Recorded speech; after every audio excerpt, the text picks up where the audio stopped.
नमस्कार दोस्तों, स्वागत है आप सभी लोगों का एक बार फिर से एक नई वीडियो में। और आज की इस वीडियो में हम लोग देखने वाले हैं हिंदी का महत्वपूर्ण प्रश्न। ठीक है, 18 फरवरी को जो आप लोग का परीक्षा होने वाला है उसके लिए यह वीडियो काफ़ी ज़्यादा खास होने वाला है। ठीक है, इस वीडियो में हम लोग टोटल 6 चैप्टर का क्वेश्चन आंसर करेंगे, जो कि आप लोग का प्रीवियस ईयर्स में क्वेश्चंस पूछे गए हैं या जो क्वेश्चंस बार बार रिपीट किए जाते हैं। ठीक है, बहुत ही ज़्यादा इंपॉर्टेंट क्वेश्चंस इस वीडियो में आप लोग को देखने को मिलने वाला है। तो इस वीडियो को अपने दोस्तों के बीच आप ज़रूर से ज़रूर शेयर कर दीजिएगा। चलिए फटाफट से हम लोग वीडियो को शुरू करते हैं।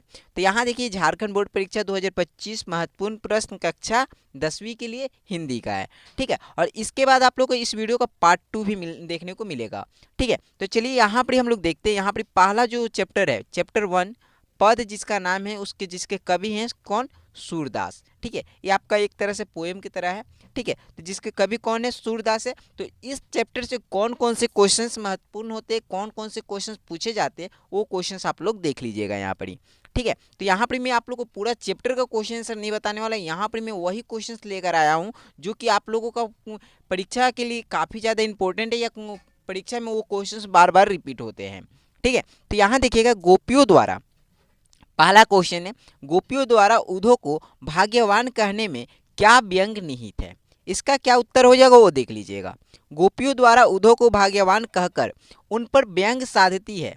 उनके व्यंग का उद्देश्य है कि उद्धव से वो कहना चाहती है कि उन्हें कभी प्रेम नहीं हुआ है, इसलिए वह गोपियों की पीड़ा को समझने में असमर्थ है, क्योंकि जो घायल होते हैं वही घायल की स्थिति जान सकते हैं। अतः उद्धव गोपियों की पीड़ा को एहसास नहीं कर सकते। ये आपका सिंपल सा उत्तर हो जाएगा, इसको आप लोग को नोट कर लेना है। दूसरी बात आप लोग के लिए यह रहेगी कि अगर आप लोग ये क्वेश्चन का कोई और आंसर याद करके पहले से रखे हो तो उसी आंसर को आप लोग को क्या करना है? रिपीट कर लेना है, उसी को एक बार रिवाइज कर लेना है। ठीक है, तो लेकिन यहाँ पर आप लोग को इस वीडियो में देखकर सारे क्वेश्चन आप लोग को देख लेने हैं। ठीक है, चलिए दूसरे क्वेश्चन की तरफ चलते हैं। दूसरा क्वेश्चन देखिएगा, यहाँ पर ये सारे क्वेश्चन आप लोग को परीक्षा के लिए काफ़ी ज़्यादा इंपॉर्टेंट है। ठीक है, तो उद्धव के व्यवहार की तुलना किस किस से की गई है? उद्धव की जो व्यवहार का तुलना है वो किस किस से की गई है? तो यहाँ पर देखिएगा, इसका क्या उत्तर हो जाएगा। उद्धव की व्यवहार की तुलना भौरे से की गई है। भौरा जैसे काला है वैसा ही उद्धव का मन है, मतलब उद्धव का मन भी काला है। इसलिए गोपियों को कृष्ण को भूलने कहकर निर्गुण उपासना का संदेश देते हैं। प्रथम पद में हम देखते हैं कि उद्धव की तुलना कमल के पत्ते एवं तेल की गगरी से की गई है, जिन पर जल की बूंदों का प्रभाव नहीं पड़ता। वैसा ही उद्धव पर भी प्रेम का कोई प्रभाव कृष्ण के साथ रहने पर भी नहीं पड़ा।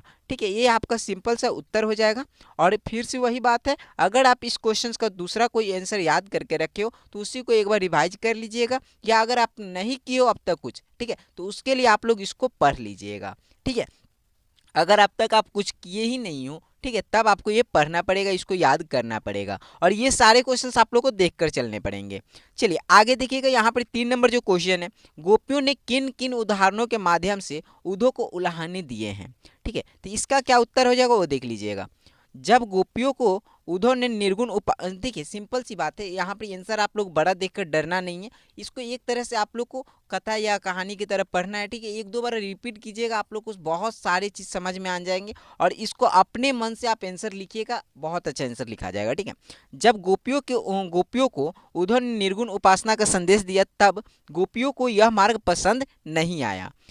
इस मार्ग पर चलने से इनकार करते हुए गोपियों ने उद्धव को उलाहने देने शुरू किए कि तुमने कभी प्रेम रूपी नदी में डुबकी नहीं लगाई, अगर किसी से प्रेम किया होता तो यह संदेश हमें ना सुनाते।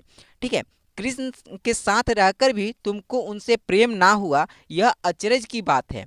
तुम हमें कितनी ही विशेषताएं योग मार्ग की बताओ, हमारे मन में कृष्ण प्रेम की परतों को नहीं तोड़ सकता। ठीक है, आगे देखिएगा, आगे लाइन क्या है, क्योंकि हम मन क्रम वचन से कृष्ण को स्वीकार चुकी है। तुम तो जल में डूबे हुए कमल के पत्तों के समान हो, जो जल में रहकर भी उससे कभी भीगता नहीं। ठीक है, हम तो इतने दूर रहकर भी कृष्ण को भूल नहीं पाए हैं, तुम साथ रहकर भी उनको समझ नहीं पाए हो। ये इस सिंपल सा उत्तर है, इसको आप लोग को नोट कर लेना है, याद कर लेना है। अगर इस क्वेश्चन का कोई और आप उत्तर याद करके रखे हो तो उसी को एक बार फिर से रिवाइज कर लेना है। चलिए आगे बढ़ते हैं, अगला क्वेश्चन देखिएगा। अब यहाँ पर जब VVI है तो मतलब ये जो क्वेश्चन है बहुत ज़्यादा टाइम रिपीट किया गया है, ठीक है, ये बहुत बार क्वेश्चंस पूछा गया है। तो इन सब जो VVI क्वेश्चंस रहेगा उसको बिल्कुल नहीं छोड़ना है, ठीक है, VVI क्वेश्चंस को आप लोगों को बिल्कुल नहीं छोड़ना है, इसको आपको याद करके ही चलना है, ठीक है। तो यहाँ देखिएगा 4 नंबर क्वेश्चन क्या है, कृष्ण के प्रति अपने अनन्य प्रेम को गोपियों ने किस प्रकार अभिव्यक्त किया, क्या है, ठीक है, अभिव्यक्त किया है। चलिए इसका क्या उत्तर हो जाएगा वो देख लीजिएगा। गोपियों ने कृष्ण के प्रति अपना अनन्य प्रेम विभिन्न प्रकार से व्यक्त किया है, जैसे वे जागते सोते दिन रात कृष्ण का ध्यान करती है, जैसे हारिल पक्षी एक लकड़ी को मजबूती से पकड़े रहता है, वैसे ही वे कृष्ण से जुड़ी हुई है। दूसरा पॉइंट क्या हो जाएगा, वे कहती है कि उनका प्रेम कृष्ण के साथ इस प्रकार जुड़ा हुआ है जैसे चींटियां गुड़ से लिपटी रहती है, ठीक है। आगे देखिएगा तीसरा पॉइंट है, गोपियों ने अपने मन वचन और क्रम से पूरी तरह कृष्ण को अपना लिया है, ठीक है। आगे देखिएगा 4 नंबर पॉइंट है, जब उद्धव उन्हें योग का संदेश देते हैं तब उनका धैर्य टूटने लगता है और वह अत्यंत व्यथित हो उठती है, व्याकुल हो उठती है, ठीक है। यहाँ पर एक बात और देखिएगा कि अगर आप इस चैप्टर से कोई भी एक क्वेश्चन याद करते हो तो अगला क्वेश्चन जब से ही आप लोग याद करते हो तो उसमें बहुत सारे आंसर आप लोग का पिछला वाला क्वेश्चन से मैच करता है, ठीक है। तो इसमें भी आप लोग को डरने की बात नहीं, आराम से आप लोग याद कीजिएगा, एक दो बार इसको पढ़िएगा, ठीक है, आराम से याद हो जाएगा, ठीक है। एक दो बार वीडियो को वॉच कर लीजिएगा अगर आप लोग को नहीं समझ में आ रहा है तब, ठीक है।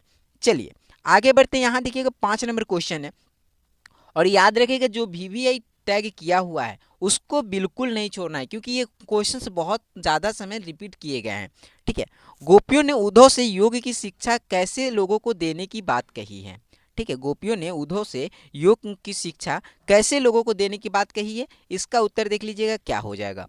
गोपियों ने उद्धव से योग की शिक्षा उन लोगों को देने के लिए कही है जिनके मन स्थिर नहीं रहते, जिनके मन चक्री की तरह चक्कर लगाते हैं, अर्थात जिनका एकनिष्ठ प्रेम नहीं है। ये आपका उत्तर हो जाएगा।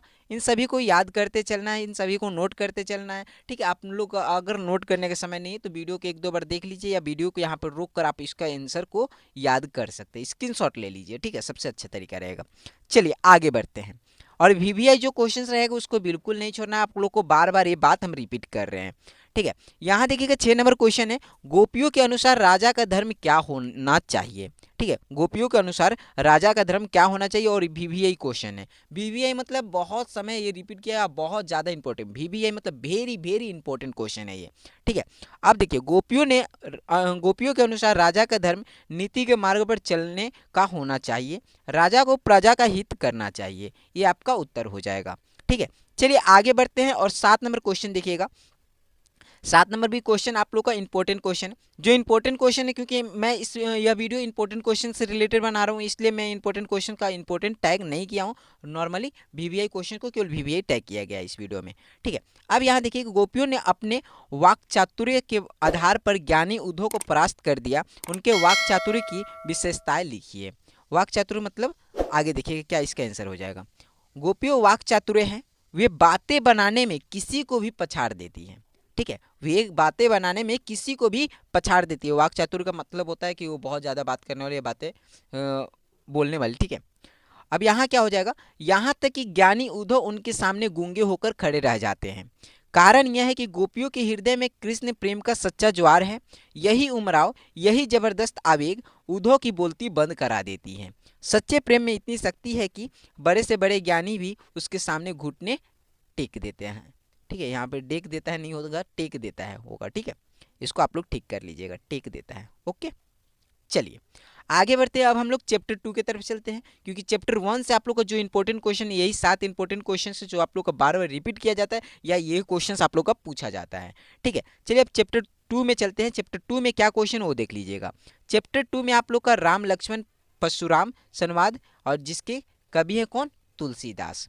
चलिए यहाँ पर जो पहला ही क्वेश्चन यही VVI है, ओके। तो परशुराम के क्रोध करने पर लक्ष्मण ने धनुष के टूट जाने के लिए कौन कौन से तर्क दिए, ठीक है, तो इसका क्या उत्तर हो जाएगा वो देख लीजिएगा। परशुराम के क्रोध करने पर लक्ष्मण ने धनुष के टूट जाने के लिए निम्न तर्क दिए, जैसे धनुष को तोड़ने वाला आपका ही दास होगा, ठीक है। दूसरा पॉइंट क्या हो जाएगा, ऐसे धनुष तो बचपन में हमने कई बार तोड़े हैं पर किसी ने हमसे कुछ नहीं कहा, ठीक है। तीसरा तर्क क्या दिए कि इस धनुष में ऐसा क्या खास है कि आप इस पर ममता दिखा रहे हैं, सारे धनुष तो एक ही समान होते हैं। ठीक है। चौथा तर्क क्या दिए कि यह धनुष तो बहुत पुराना धनुष था। ठीक है, यह धनुष तो बहुत पुराना धनुष था और ऐसे धनुष हम लोग बहुत तोड़े हैं। ठीक है। पांचवा तर्क क्या दे रहे हैं कि इसलिए श्री राम जी के छूने पर ही टूट गया, इसमें श्री राम जी की कोई गलती नहीं है। ये 5 तर्क आप लोग लिख दीजिएगा, आप लोगों को पूरा नंबर मिल जाएगा। ठीक है। अगर आप इसका कोई और आंसर याद किए हो तो उसी आंसर को आप लोग को रिवाइज कर लेना है, नया आंसर आप लोग को बिल्कुल याद नहीं करना है। ठीक है। अगर आप अब तक कुछ नहीं किए हो तब तो याद करो भाई। ठीक है, अब आपके पास समय नहीं है। चलिए आगे बढ़ते हैं। यहाँ देखिएगा 2 नंबर क्वेश्चन क्या है, लक्ष्मण ने वीर योद्धा की क्या क्या विशेषताएं बताई है, और ये भी क्वेश्चन आपका VVI है। ठीक है, बहुत बहुत इंपॉर्टेंट क्वेश्चन है।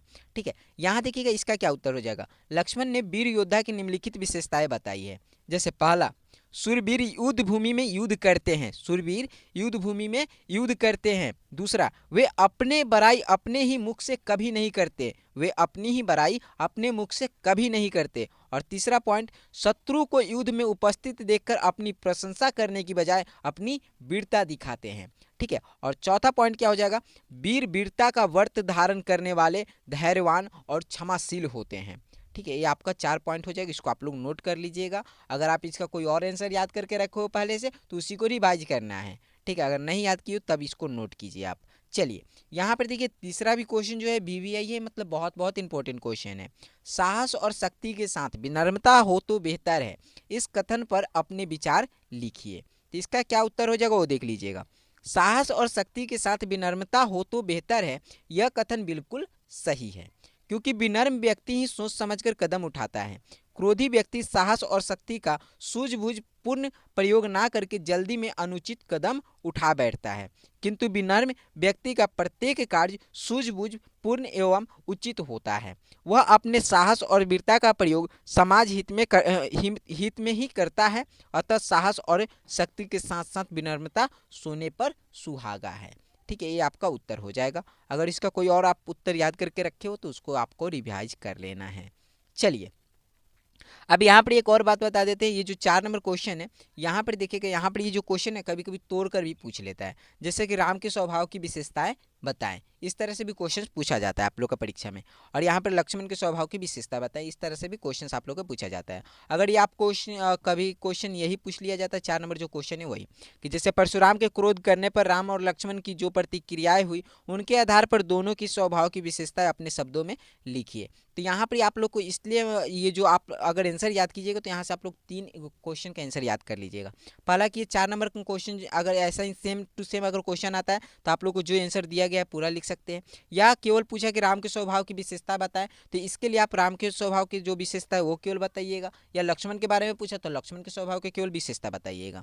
ठीक है, जैसे यहाँ पर देखिए राम के स्वभाव की विशेषता है, लेकिन अगर परशुराम वाला ये जो 4 नंबर एग्जैक्ट क्वेश्चन इसी तरह का आता है तब आप लोग को दोनों का विशेषता बताना पड़ेगा। पहले राम के स्वभाव की विशेषताएं। पहला पॉइंट, राम जी अत्यंत विनम्र, संयत एवं मृदु स्वभाव के थे। दूसरा, राम जी क्रोध को शांतिपूर्ण ढंग से शांत करना चाहते थे। तीसरा पॉइंट, राम जी परशुराम को समझाने के लिए धैर्यपूर्ण एवं तर्कपूर्ण उत्तर देते थे, उनकी वाणी में सहनता के दर्शन होते थे। और चौथा पॉइंट, श्री राम जी संत स्वभाव के थे। ठीक है, वहीं पर देखिएगा लक्ष्मण जी के स्वभाव। ठीक है, तो लक्ष्मण के स्वभाव की विशेषता, लक्ष्मण जी क्रोधी स्वभाव के थे। दूसरा, लक्ष्मण जी क्रोध का उत्तर क्रोध से देना चाहते थे।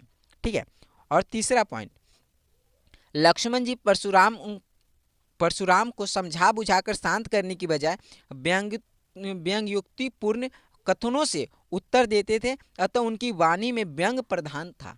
ठीक है, और चौथा पॉइंट, लक्ष्मण जी के स्वभाव में बालपन था। ठीक है, बालपन झलकता था या बालपन था। ठीक है, ये आपका 4 पॉइंट हो जाएगा, इसको आप लोग नोट कर लीजिएगा। बहुत सिंपल से यहाँ पर उत्तर दिया गया है और इसको आप लोग लिख सकते हैं। चलिए, अगर दूसरा कोई आंसर याद किए होंगे तो उसका आंसर आप लोग नोट कीजिएगा। अब यहाँ पर 5 नंबर क्वेश्चन है, पाठ के आधार पर तुलसी के भाषा सौंदर्य पर 10 पंक्तियाँ लिखिए। ये तो आप लोग का क्वेश्चन है जो कि आप लोग का किताब में दिया हुआ है। ठीक है, लेकिन परीक्षा में आप लोग से ऐसे नहीं पूछा जाएगा, उसमें पाठ के आधार पर या जो भी पाठ का नाम है, ठीक है, और राम परशुराम या राम लक्ष्मण संवाद जो भी पाठ का नाम है, ठीक है, पर तुलसी के भाषा का संदर्भ लिखिए, ऐसे बोला जाएगा। ठीक है, 10 पंक्तियां नहीं बोला जाएगा, हो सकता है 10 पंक्तियां भी बोला जाए, लेकिन 10 पंक्तियां नहीं बोला जाता है। आप लोग ऐसी पंक्तियां लिखिए, ऐसे बोला जाता है क्वेश्चन। ठीक है, तो वहाँ पर आप लोग 5 पंक्ति 6 पंक्ति भी याद कर सकते हैं, लेकिन आप जब यहाँ पर 10 मिल रहा है तो 10 याद कर लीजिए। हो सकता है अगर एग्जैक्ट क्वेश्चन सेम क्वेश्चन आ जाए तो वहाँ पर आप लोग 10 पंक्ति लिख सकें। चलिए, पठित पाठ राम लक्ष्मण परशुराम संवाद के आधार पर उनके भाषागत विशेषता निम्नलिखित हैं। क्या क्या पंक्ति हैं ये देखिएगा। यहाँ पर पहला, यह रामचरितमानस के बाल कांड से लिया गया है। दूसरा, जिनकी भाषा अवधी है। ठीक है। तीसरा, तुलसीदास जी ने इसमें दोहा चौपाई छंद का सुंदर प्रयोग किया है। चौथा, 2 चौपाई के बाद एक दोहे का क्रम अत्यंत सुंदर है। ठीक है। पांचवा, भाषा में व्यंग्यात्मक शैली का सुंदर प्रयोग है। छठा, भाषा में अलंकारों को सुशोभित प्रयोग है। ठीक है। सातवां, छंद में मात्राओं के बंधन का पूरी तरह निर्वाह हुआ है। ठीक है। आठवां पॉइंट देखिएगा, इन पदों को सुंदर से गाया जा सकता है क्योंकि इनमें गयता के गुण विद्यमान हैं। 9 नंबर पॉइंट है कि संवाद शैली का प्रयोग हुआ है। ठीक है। और 10 नंबर है कि नाटकीयता का समावेश, ओज और वीर रस का समायोजन, भाषा विषय अनुरूप अर्थ गंभीर युक्त भाषा के प्रयोग से काव्य में सुंदरता आई है। ठीक है, ये आपका 10 पॉइंट हो जाएगा, इसको आप लोग नोट कर लीजिएगा। और आप लोगों का जो राम लक्ष्मण परशुराम संवाद जो चैप्टर है, इसी से यही 5 प्रश्न जो है महत्वपूर्ण है और जो आप लोग के परीक्षा में बार बार रिपीट होते हैं, तो इनको आप लोग को कर लेना है। ठीक है। अच्छा, जो लोग पहले से सब क्वेश्चन आंसर करके बैठे हुए हैं उन लोग को बिल्कुल टेंशन नहीं लेना, आप तो बहुत अच्छा पढ़ाई किए हो। ये वीडियो उन लोगों के लिए जो लोग मतलब अगर कुछ नहीं किए या किए हैं लेकिन उनको क्वेश्चन आंसर समझ में नहीं आ रहा है, या आप लोग इस वीडियो को वो लोग भी देख सकते हैं जो लोग पूरा करके बैठे हैं, क्योंकि कौन सा क्वेश्चन कितना ज़्यादा इंपॉर्टेंट है, कौन सा कितना ज़्यादा रिवीजन करना, आप लोग को यहाँ से वो आइडिया मिल सकता है। ठीक है। अब यहाँ पर हम लोग चैप्टर 3 की तरफ चलते हैं, आत्मकथा, जिसके जो कवि है कौन है, जयशंकर प्रसाद। ठीक है। चलिए यहाँ देखिएगा, पहला जो क्वेश्चन है, जो महत्वपूर्ण क्वेश्चन है, कवि आत्मकथा लिखने से क्यों बचना चाहता है। ठीक है, इसका क्या उत्तर हो जाएगा वो देख लीजिएगा। कवि आत्मकथा लिखने से इसलिए बचना चाहते हैं क्योंकि उन्हें ऐसा नहीं लगता है कि उनके जीवन में कोई आनंदित घटना हुई है जिसे वे लोगों को बता सकें। उन्हें लगता है कि उनका जीवन केवल कष्टों से भरा हुआ है, अतः वे अपने कष्टों को लोगों में बांटना नहीं चाहते तथा उन्हें अपने तक ही सीमित रखना चाहते हैं। ये आपका नॉर्मल से उत्तर हो जाएगा। अगर इसका कोई और आप उत्तर याद करके रखे हो तो उसी को आप लोग को रिवाइज कर लेना है। चलिए आगे बढ़ते हैं अगले क्वेश्चन की तरफ। यहाँ 2 नंबर क्वेश्चन देखिएगा। 2 नंबर क्वेश्चन है, कवि ने जो सुख का स्वप्न देखा था उसे कविता में किस रूप में अभिव्यक्त किया है। तो इसका क्या उत्तर हो जाएगा वो देख लीजिएगा। कवि ने अपने सुख का जो स्वप्न देखा था और उसकी अभिव्यक्ति इस प्रकार है। कवि कहता है कि मुझे वह सुख कहाँ मिल पाया जिसका स्वज देखते देखते मैं जाग गया था, जो सुख मेरे गले लगते लगते मुस्कुराते हुए दूर भाग गया। भाव यह कि कवि ने जिस सुख की कल्पना की वह उसे नहीं मिल पाया। ठीक है, ये आपका उत्तर हो जाएगा, इसको आप लोग को नोट कर लेना है। चलिए, अगर इसका कोई और आप उत्तर याद करके रखो तो उसको रिवाइज कर लेना है। अब यहाँ देखिए कि 3 नंबर जो क्वेश्चन है बहुत ज़्यादा इंपॉर्टेंट है, VVI है, वेरी वेरी इंपॉर्टेंट। ठीक है, तो स्मृति को पाथ्य बनाने से कवि का क्या आशय है। स्मृति को पाथ्य अर्थात रास्ते का भोजन या सहारा या संबल बनाने का आशय यह है कि कवि अपने प्रेम की मधुर यादों के सहारे ही जीवन जी रहा है। ये आपका नॉर्मल सा उत्तर हो जाएगा। ठीक है, अगर इसका कोई और आप उत्तर याद करके रखो तो उसको रिवाइज कर लेना है। चलिए, यहाँ 4 नंबर क्वेश्चन देखिएगा, उज्जवल गाथा कैसे गाऊं मधुर चांदनी रातों की कथन के माध्यम से कवि क्या कहना चाहता है। ये इसका क्या उत्तर हो जाएगा वो देख लीजिएगा। इसका उत्तर हो जाएगा कि इस कथन के माध्यम से कवि कहना चाहता है कि निजी प्रेम की मधुर क्षण सबके सामने प्रकट करने योग्य नहीं होते। मधुर चांदनी रात में बिताए गए प्रेम के उजले क्षण किसी उज्जवल कहानी के समान होते हैं। यह गाथा बिल्कुल निजी संपत्ति होती है, अतः मतलब निजी संपत्ति, प्राइवेट प्रॉपर्टी। ठीक है, अतः आत्मकथा में इनके बारे में कुछ लिखना अनावश्यक है। ठीक है, ये आपका उत्तर हो जाएगा। ठीक है, चलिए, और यही आप लोग का 4 क्वेश्चन जो है आत्मकथा से बहुत ही ज़्यादा इंपॉर्टेंट है, इसको आप लोग को नोट कर लेना है। और भी आप क्वेश्चन से रिलेटेड याद किए तो ऐसा नहीं कि उसको भूल जाना है, उसको भी रिवीजन करते रहना। जितना आप याद कर चुके हो अब तक वो सबको आप लोग को रिवीजन करना है, ठीक है, 18 तारीख की परीक्षा के लिए। चलिए आगे बढ़ते हैं और यहाँ पे हम लोग चैप्टर 4 की तरफ चलते हैं। उत्साह और अट नहीं रही है, और जिसके राइटर हैं सूर्यकांत त्रिपाठी, सॉरी त्रिपाठा बोल रहे हैं, सूर्यकांत त्रिपाठी जी, ठीक है, और इनको निराला के नाम से भी जाना जाता है। चलिए पहला जो क्वेश्चन है ये वीवीआई बहुत ज़्यादा इंपॉर्टेंट है, बहुत वेरी वेरी इंपॉर्टेंट। कभी बादल से फुहारा रिमझिम या बरसने के स्थान पर गरजने के लिए कहता है क्यों? इसका क्या उत्तर हो जाएगा वो देख लीजिएगा। कभी बादल को संपूर्ण क्रांति का पर्याय मानता है और उसे इस बात का एहसास है कि अत्यधिक गर्मी होने के कारण संपूर्ण जगत के लोग एवं अन्य जीव अपने जीवन के प्रति आशा और उम्मीदें खो चुके हैं, इसलिए समान रूप से बादल का बरसना काफ़ी नहीं है, इसलिए कभी बादल से बरसने के साथ साथ गरजने के लिए भी कहता है। ये आपका उत्तर हो जाएगा। चलिए अगले क्वेश्चन की तरफ चलते हैं। अगला क्वेश्चन है कविता का शीर्षक उत्साह क्यों रखा गया है? तो इसका क्या उत्तर हो जाएगा वो देख लीजिएगा।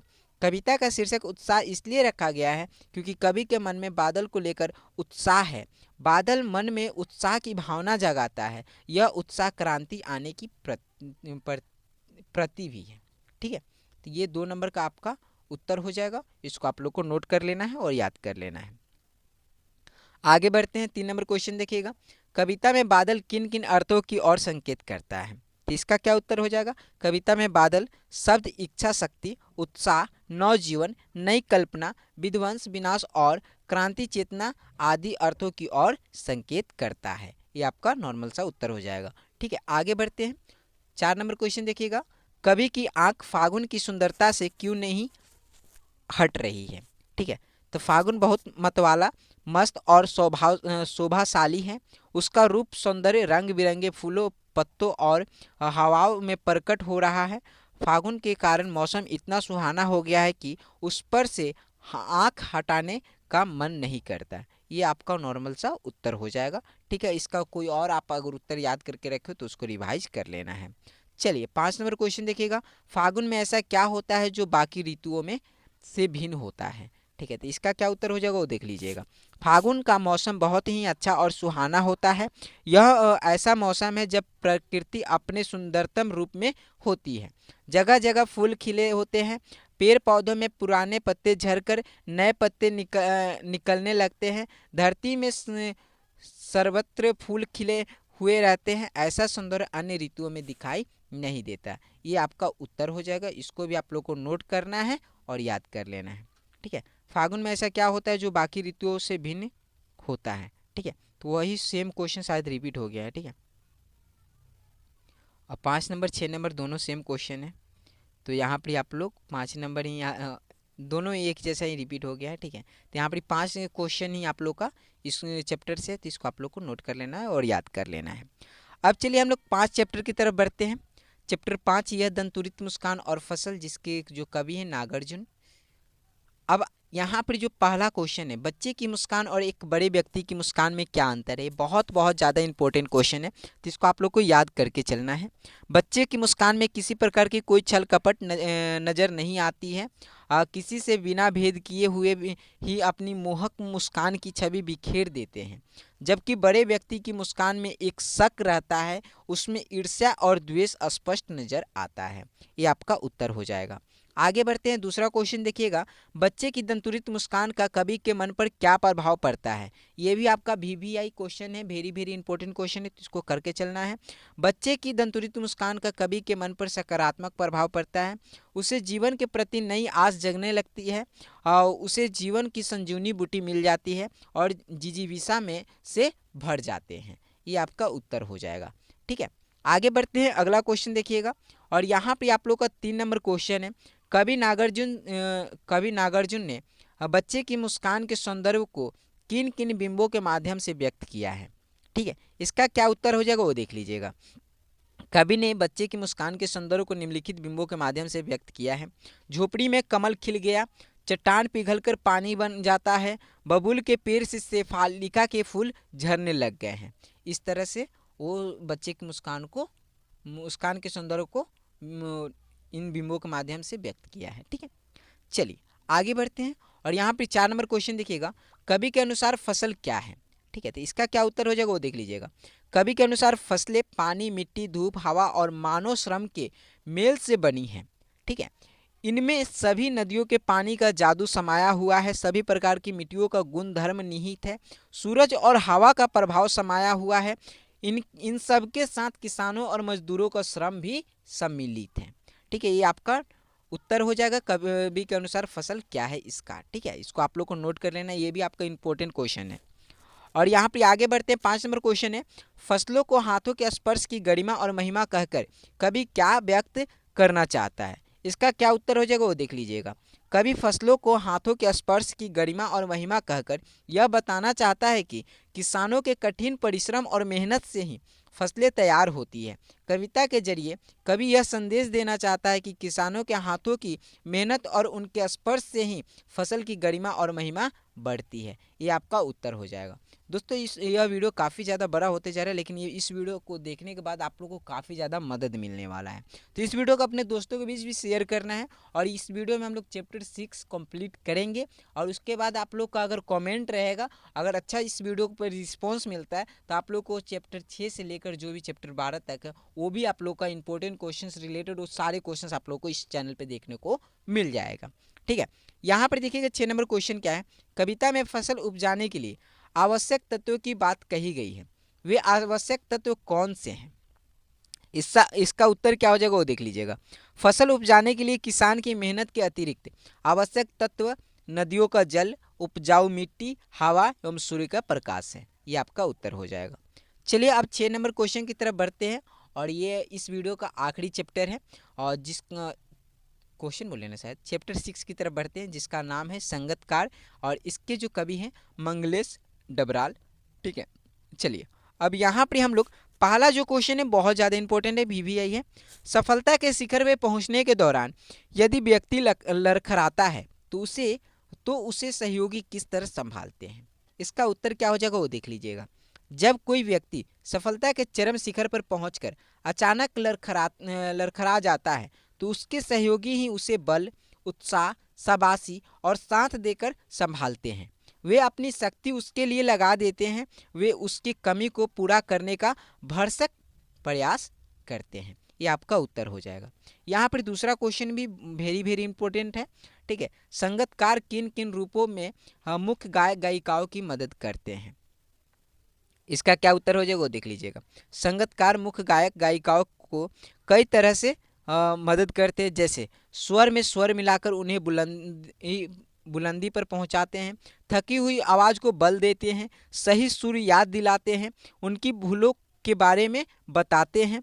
ठीक है, आगे क्या है, अस्थाई स्वरूप को संभालने में मदद करते हैं, लय में बने रहने में मदद करते हैं, गाने में मधुरता भरते हैं और गाने में गति लाते हैं। जब आप गायक गायिकाओं को देखिएगा तो उनके पीछे भी गाने वाले लोग रहते हैं, वो लोग किस प्रकार से मदद करते हैं वही यहाँ पर क्वेश्चन पूछा जा रहा है। ठीक है, चलिए आगे बढ़ते हैं। अगला क्वेश्चन क्या है हमारे पास, तो ये इंपॉर्टेंट क्वेश्चन, संगीतकार जैसे व्यक्ति संगीत के अलावा और किन किन क्षेत्रों में दिखाई देते हैं।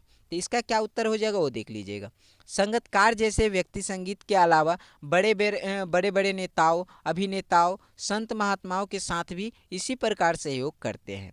जैसे नेताओं के इर्द गिर्द रहने वाले सभी सहायक उपनेता अपने बड़े नेता के महत्व को बढ़ाने में लगे रहते हैं।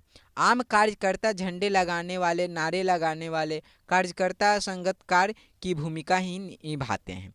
संतों महात्माओं के आने से पहले उनकी महिमा का गुणगान करने वाले भक्त और उनके जाने के बाद उनका प्रचार करने वाले भक्त भी संगीतकार के समान होते हैं। ये आपका उत्तर हो जाएगा। अगर इसका कोई और आप उत्तर याद करके रखे हो तो उसको आप लोग को रिवाइज कर लेना है, एक बार फिर से रिवीजन कर लेना है। ठीक है, 4 नंबर क्वेश्चन देखिएगा। संगीतकार के माध्यम से कवि किस प्रकार के व्यक्तियों की ओर संकेत करना चाह रहा है। इसका क्या उत्तर हो जाएगा वो देख लीजिएगा। संगीतकार के माध्यम से कवि उन लोगों की ओर संकेत करना चाह रहा है जो मुख्य व्यक्तियों की छवि बनाने में महत्वपूर्ण भूमिका का निर्वाह करते हैं। वे स्वयं तो पीछे रहते हैं पर अपने मुख्य गायक नेता को ऊंचा उठाने में मदद करते हैं। इनकी भूमिका रचनात्मक होती है। ये लोग अपने आदर्श व्यक्ति की छवि को निखारते हैं, मुसीबत में साथ देते हैं तथा उत्साहित करते हैं। ये आप लोग का उत्तर हो जाएगा। इसको आप लोग को नोट कर लेना है और याद कर लेना है। चलिए आगे बढ़ते हैं। यहाँ पर 5 नंबर जो क्वेश्चन है, हमें दूसरों की क्षमताओं को कम करके क्यों नहीं आंकना चाहिए। इसका क्या उत्तर हो जाएगा वो देख लीजिएगा। हमें दूसरों की क्षमताओं को कम करके नहीं आंकना चाहिए क्योंकि इससे हम भ्रम में पड़ सकते हैं कि हमारे पास अधिक क्षमता है और दूसरों के पास कम क्षमता है। इससे हमें हानि हो सकती है। अतः दूसरों की क्षमता को अपने से अधिक आंकना चाहिए, तभी हम अपने से अधिक क्षमता उत्पन्न कर सकते हैं और हम जीवन में सफल हो सकते हैं। ये आपका उत्तर हो जाएगा। इसको आप लोग को नोट करना है और साथ में याद करना है। कोई और उत्तर आप याद करके रखे हो तो उसको रिवाइज कर लेना है, ठीक है। और चलिए आखिरी क्वेश्चन की तरफ बढ़ते हैं और इस चैप्टर का आखिरी क्वेश्चन है और इस वीडियो का भी ये आखिरी क्वेश्चन है।